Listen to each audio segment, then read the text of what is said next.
On your journey to grow your Amazon business, you are going to make mistakes, all right? It is going to happen. You are going to make mistakes. It's going to set you back a little, but most of those mistakes, you can recover from them, all right? Some mistakes are more lethal than others. Some mistakes are way harder to recover than others, and you absolutely need to avoid those mistakes. So in today's video, this is what we're going to talk about. I'm going to tell you about 5 mistakes that you absolutely need to avoid, because it can make your journey on Amazon, it can end, I should say, your journey on Amazon abruptly, or it could just, set you back a couple of months. And I went through some of those mistakes. And so, this is what we are going to talk about in today's video. Before we start, I always say there's 2 things that you need if you want to grow as fast as you can. In any business, all right, in any industry, the first thing is going to be finding a mentor. And if you need a mentor, I have 2 solutions for you, all right? The first one is if you are a little bit more advanced, not necessarily more advanced, but if you just need a plan and you can do most of the work yourself, but you need someone to help you to build you a plan to actually grow and reach your goals. Does not matter what your goal is on Amazon. In the description, the second link, you're going to find a link to book a one-on-one coaching call with me, where we are going to build that plan for you, see what's your issues, and actually find a way to help you overcome the obstacles that you are facing, the things that you are not understanding. Build that plan that you can follow and follow you while you are following that plan to reach your goal. All right, so this is the first option. Second option, if you are more towards the beginner side of things, and beginners can also get the one-on-one coaching, but if you are more on the beginner side, register for the wait list for my mentorship program that we are going to start soon. It's going to be a paid program, all right? Not all informations are available, but this is a program where we are going to take 4 to 6 beginners in a 6 to 8 week program. I'm not telling you guys too much about it yet, but I'm going to take you for a 6 to 8 month program, 6 to 8 weeks, I'm sorry, not months, program, in which we are going to see everything that you need to know on Amazon to reach your first $10,000 a month in sale, all right? From the beginning, we are going to review the basics up to more advanced strategies with coachings every single week, group coachings and one-on-one coachings. So join the wait list. The first session, the first group that I'm going to take, it's going to be a test group. So the price will be reduced, but place seats are limited. So join the wait list to be sure to know when we launch. And so we will interview to make sure that you are one of the best candidates, all right? So this is the second option that I have for you. The third thing that you're going to find is the other thing that you need if you want to grow on Amazon, all right? And it is networking. So if you want to network, join the Discord server. It's the best place to do it. You're going to find a lot of people. If you just start hanging out on the Discord server, when beginners ask questions, just start answering and just hang out with people. Be good vibes. And so you're going to meet friends, and this is going to help you grow fast, all right? So let's dive into the video.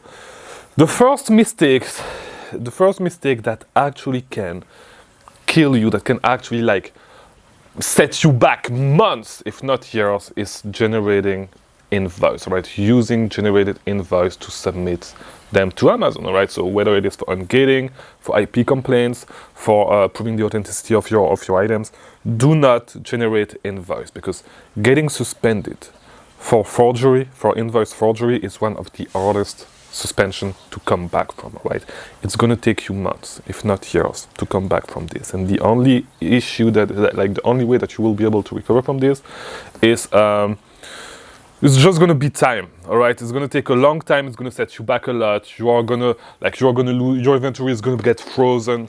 You're going to lose a lot of money because of that. So do not do this. If it's for ungating is super easy. It's getting a little bit harder right now, but it's going to get more relaxed soon. It's not going to stay like this, because it's going to hurt Amazon bottom line, if it stays like it is right now. Maybe it's just because we are getting into Q4, and Amazon does not want to fuck up during Q4, but after Q4, things should go back to normal. Maybe even during Q4, we don't know. Probably after Q4, things should be back to normal. But do not generate invoice. Yes, it is harder. Just keep submitting your invoice. If you have legit invoice, or if it's for authenticity complaints, you can use email confirmation, stuff like that. It's gonna go through. It's just a pain right now with Amazon, but never generate invoice. It's gonna set you back big time. You are gonna lose more than you are gonna win if you do this. All right, you're gonna get caught and you're gonna get fucked. All right. So that's the first mistake that you absolutely need to avoid. The second mistake that you need to avoid is when, for whatever reason, you decide to create a second account, a ghost account, just to diversify. And I'm not saying that you should do this, but if you want to do it, you should know to not use the same name, to not use the same address, to not use the same IP address. I have a whole video on the subject, and there's an ebook on the subject. It's called Amazon Ghost, I believe. It's not that expensive. Read it if this is something that you want to do. I'm not saying that you should do it because it's a little bit, because you could do black hat stuff with this if you do not know the difference between white hat and black hat. Just look it up. But like, this is not something that is approved by the policy, but if this is something that you want to do just to diversify, or if your account got suspended or whatever, make sure to do it the right way. All right, do not rush to do it. Take your time, watch content. I have a video on the subject, by the way, if you want to look at it. I'm not saying that you should create a second account, but like, if you want to, make sure to do it the right way. All right. I'm not going to talk. I made one video on the subject on how to actually, like, how to create a second, how to register for a second account on Amazon. I go over almost everything, and once again, you can go get the ebook. It's Amazon Ghost, whatever, something like that. And some other guy actually created a video on the subject as well, talking about the book. But yeah, find the book. I forgot what the website is, but there's a whole community talking about that, and talking about that about eBay as well. The name of the book is Amazon Ghost, I believe, the ebook. It's not expensive. If you want to do it, read the whole ebook, like really watch my video on the subject. My video on the subject goes about like almost everything that you need to know if you want to do it. So yeah, make sure that you at least know what you are doing, know what Amazon is looking at because if you get a related account suspension, it's a headache to get back as well, depending on what the other account got suspended for. So and even if you just create your first account, make sure like to because it happens that account gets related for no reason. Like, let's say your neighbor or someone that goes to your library, to the same library as you, as an Amazon account that gets suspended, or you get suspended because you have the same supplier or whatever, the same prep center. Make sure to take all your, like, I would actually be paranoid. Like, I'm actually paranoid with my Amazon account, and I do everything that I can to make sure that the chance that my account is related to another account gets related is as low as possible. All right, so I only use 2 devices to log into my 2 or 3. Or one, let's call it one. I only use 1 laptop to log into my Amazon account. Nobody else is logging into my Amazon account. Neither my prep center, my VAs, none of that stuff. I only have 1, and I only use softwares to do everything else. The repricing is done on another software. Listing inventory is done on Inventory Lab, and I do not give access to people. I do not give people access to my Amazon account, all right? Just to avoid this. Be paranoid with your Amazon account. Like, if you think it's too much, no, it's not too much, because you can lose your whole livelihood.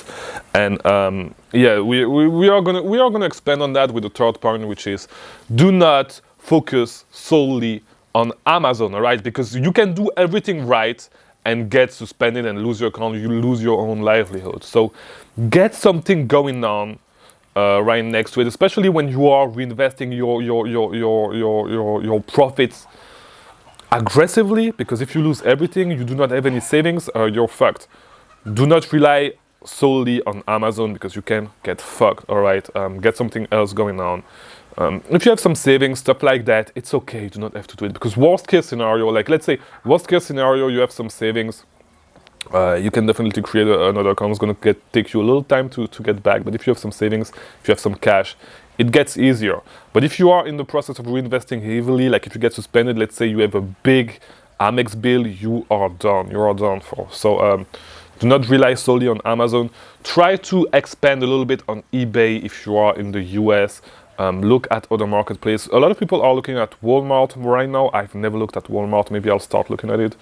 And yeah, look at it, even if you do not do much, but if you need to pivot, you can pivot fast, all right? This is the main thing. You need to have It's not that you need to have a B plan, but like if things go wrong, you need to be able to pivot fast. And if you do not know anything about anything else, you're fucked. All right. So be ready to pivot if you need to pivot. All right. That's point 3. Point 4. All right. Fourth mistake that you need to absolutely avoid is going to be selling counterfeits. And I see a lot of guys that actually want to source on DHgate. DHgate is a website full of counterfeit. And I know it may seem tempting when you find counterfeit Nike socks and you make like 150% return on investment on it, and you say, who's going to figure out? Like they're going to figure out eventually, all right? And if you get caught, yes, maybe you'll have a decent run, you're going to make some money, but you're going to get fucked. And so just do things the right way. Do not sell counterfeits. It may be tempting because you may see the money and you may say, okay, I'll do it for as long as I can. If I get suspended, whatever. Do not do it. Do not do this. It's a headache. Like if you have an Amazon account, keep your Amazon account in good standings, and you'll be all right. All right. So that was number 4. Don't sell counterfeits. Number 5. Don't forget about your competition. Like do not forget about your competition. You need to learn how to read trends. All right.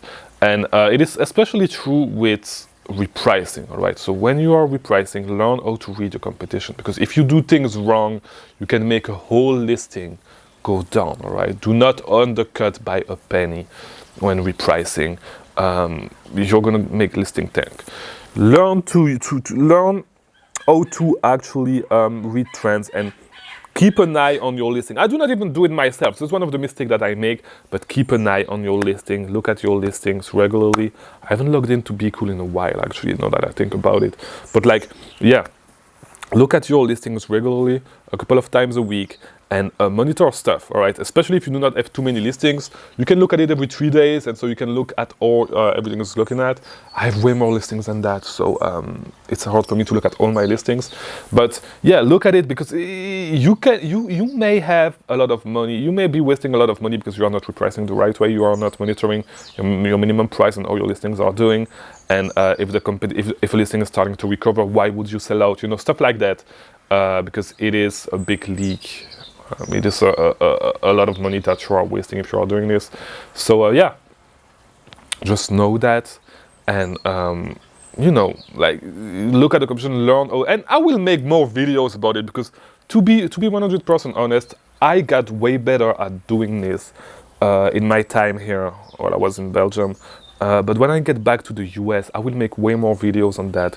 I will make way more live calls on how do I actually look at listings, how I actually set my prices, and you know, how I determine what price I want to go for, because most of the time when on the things that I buy, I sell over the buy box, above what Keepa is saying. So this is something that I got really better at. And so if you are not doing this, you are leaving a lot of money on the table, all right? So this is the reason why I wanted to say this as number 5. And I will make way more videos on that, by the way, all right? So yeah, that's it for today's video. If you like this video, leave a thumbs up, because it helps a lot, all right? It really helps a lot. And you know, link in the description if you need to mentorship, link in the description for the Discord server. Another thing, last thing, yeah, waitlist, all that stuff. Look on the screen if you want to keep learning about selling on Amazon. And I'll see you tomorrow for a new video. Thanks for watching. I really appreciate you guys a lot.